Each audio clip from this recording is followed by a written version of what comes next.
こんにちは。おばさんバックパッカーの藍色70です。2025年の1月から始めた世界一周旅行もあと残すところ第4期のみとなりました。旅の動画を普段紹介してるんですけれども、その紹介する中で宿選びをどういう風にしてますかとか、宿選びを紹介する動画があったらいいなというリクエストをいただきましたので、ちょうど今、第4期の宿を選んでる途中でちょうどいい機会なので、一緒に私の第4期の宿を、選びながら、私が普段どういったことを考えながら宿を選んでいるかということを紹介しようと思います。今でも、宿についてからこんなはずじゃなかったと思うことがありますが、YouTube で旅の発信をし始めて3年目に入るので、3年前の自分よりは、宿を選ぶのが上手になったかなと思っています。人によって宿選びの、基準というか大事にしていることっていうのは本当に大きく違うと思うんですが、私が宿を選ぶ基準にしていることは5個あります。それを優先している順番ごとに紹介しますと、まず1番ですね。1番は個室であること。2個目、窓があって清潔で明るい雰囲気。3番目、立地条件。4番目、自分の設定した予算以内か予算に限りなく近いこと。で、最後5個目、専用バスルームがあることです。では、この今挙げた5つの条件を1個ずつ説明していこうと思います。まず1個目ですね。個室であること。これは私自身がドミトリーがすごく苦手で、ドミトリーの良い点もわかるんです。費用を節約できる以外にも人との出会いっていうのは魅力的ですし、その人たちから得る旅の情報とかもすごく有益だとは思うんですけれども、自分自身がもう個室じゃないと落ち着かないんです。ドミトリーを利用した経験が一度あるんですね。4年前になるんですけれども、日本で一度ドミトリーに泊まったんです。他の方の出す音がすごい気になって眠れなかったり、自分専用のロッカーがあって、そっからやっぱり物を取り出したりまたしまったりとかいうのがすごく面倒だった思い出があるので、他人の出す音って耳栓をすればいいとも聞きますが、耳栓するのも落ち着かないわがままかもしれませんがで、旅で一番何が大事かって言ったら、もう自分の体が健康な状態で旅を続けることが一番大事だと思うので、それを優先するためにも個室であるっていうのが一番の条件です。はい、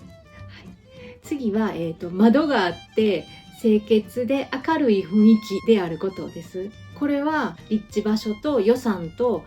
バスルーム、専用バスルームがあることをクリアしたとしても、写真を見て、写真っていうのも予約サイトを利用すると綺麗に写ってることがあるんですけれども、私は予約サイト以外にも本当にそのホテルの場所を Google マップでも見るんです。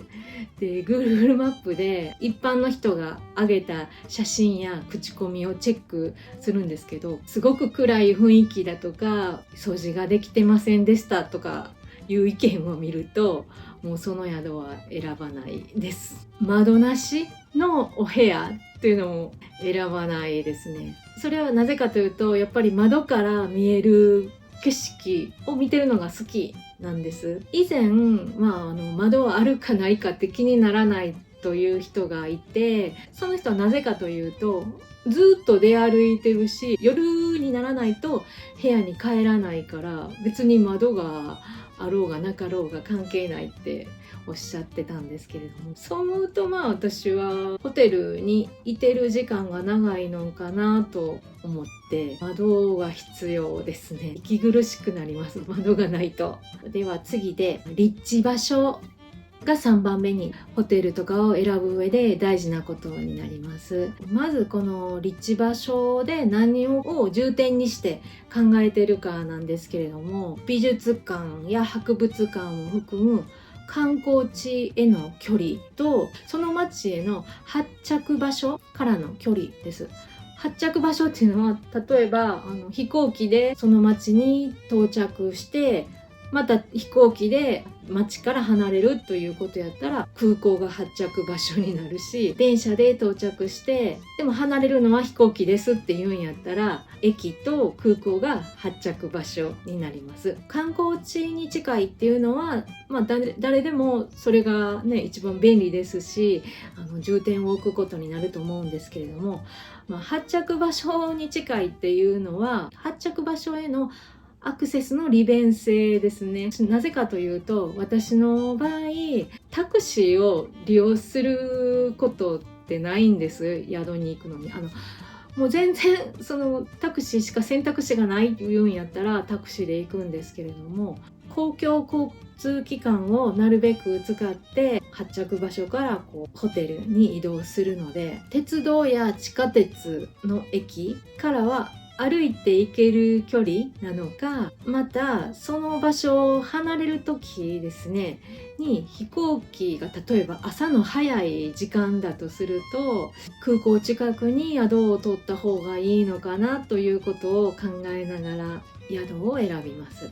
4番目、予算以内か予算に限りなく近いことっていうのが4個目に大事なことになります。予算っていうのは行く場所によって変わるんです。で、今回今から選ぼうとしている第4期の宿は1万円で考えてるんです。でも第2期第3期っていうのはヨーロッパを、回ったことと流行る気持ちですね早く行きたいっていうで、宿の予約を入れたのも半年以上前やったと思うんです。そうすると多分ホテルの値段って最初高めに設定して埋まらないとだんだん下げていく傾向にあるかと思うんですけれども、早めに予約を入れたのでもうリーズナブルなお宿が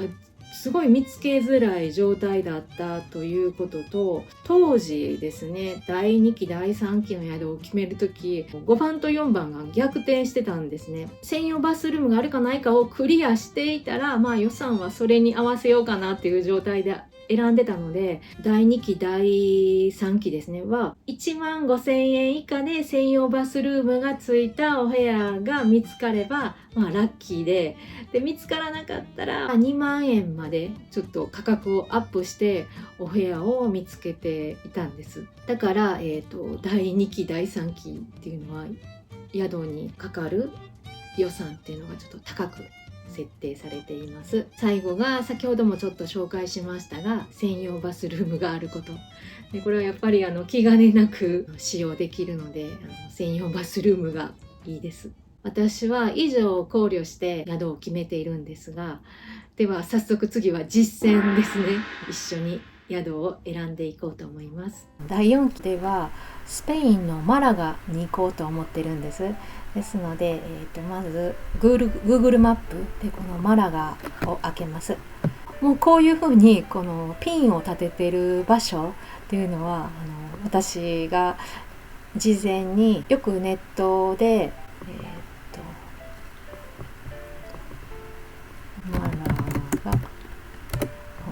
マラガ観光とかいうので、こういうおすすめ観光地とかいうところをこう見て、こう行きたいところ、8選とかいうふうにこれやったら出てるし、行きたいところをこう調べて、ここ綺麗やな、行きたいなって思ったところというのを事前にピンを立ててるんです。1、2、3、4、4箇所っていうのが私が今の時点で行きたらいいなって思ってるところで、ここがその観光地ですね。先ほど紹介した。だからここにも近くて、このマラガには私の発着方法っていうのは、到着するのはバスで到着して、で離れるのは飛行機なんです。でここにピン立ててるのがそのバスのターミナルですね。で空港は、ね、マラがそんな遠くなかったんです。ここなので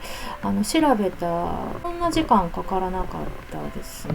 バスターミナルの横の鉄道駅から空港まで電車で8分ですね。そんなに遠くないのでバスターミナルと観光地の間で見つかればベストです。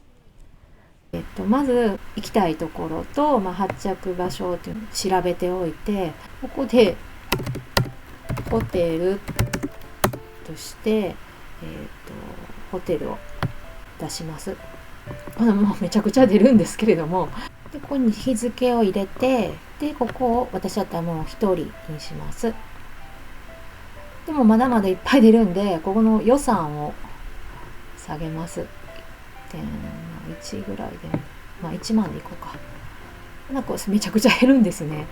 でこれをどんなんがあるんかなっていう感じで、多分これってドミトリーかな。ほらドミトリーなんで、これは私は選ばないですね。だからこれはドミトリーやし、これもドミトリーかな。ドミトリーですね。じゃあちょっとあんまりないのかな。ここまでじゃあ上げてみようかな。シングルルーム、共用バスルーム、共用やったらいいか。こん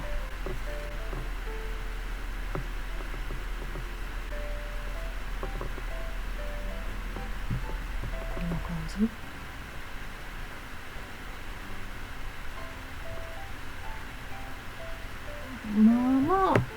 悪くはないかな。口コミ 3.9、とても、またバスルームは共同ですがとても清潔でしたとかでいいですよね。部屋は小さそうですね。ここか、あとどこでしょう。こんなんはやっぱりドミトリーかな。ドミトリーやな。こっちに行くと遠いしな。で迷ったら Airbnb を探します。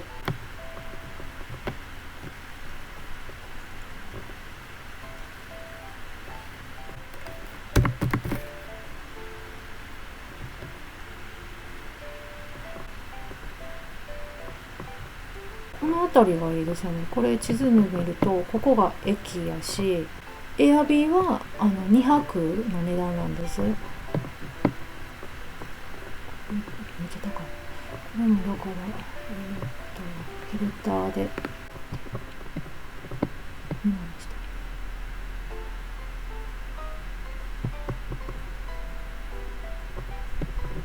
これどういうことよ、線路の上って。スペインってね、共有がするのばっかりなの。どれぐらいなの。2万出しても共用バスルームなんやな。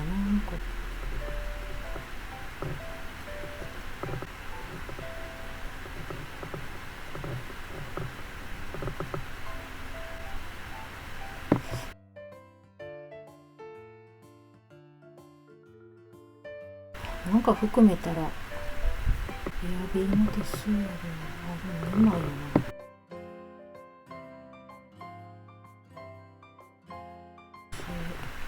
観光地に近づいてみたら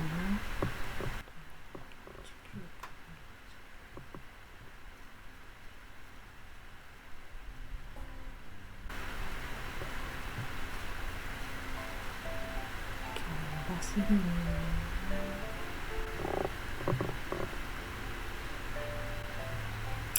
今これすごい。ちょっと待って。これちょっとかなりいいんじゃない？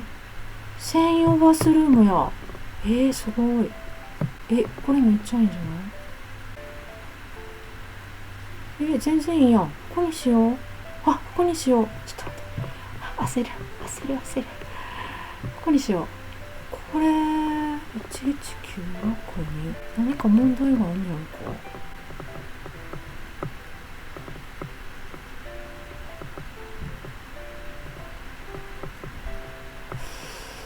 これ駅からどれぐらいの距離なんやろ。だからマラが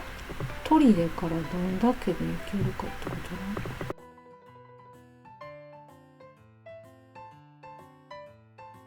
経路歩いて27分やったらまあ行ける距離でもないし、バスに乗る言うても一本で行けるし、ここにしよう。いいとこ見つかった。予約。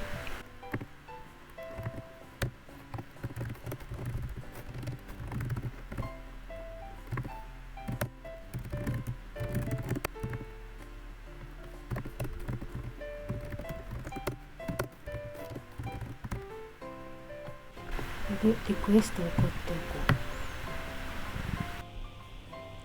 う。で受け入れ OK ならホストさんから返事が来るんですけれども、1日待っても返事が来なかったんです。ですので Airb2 軒目のお部屋にしました。このお部屋は、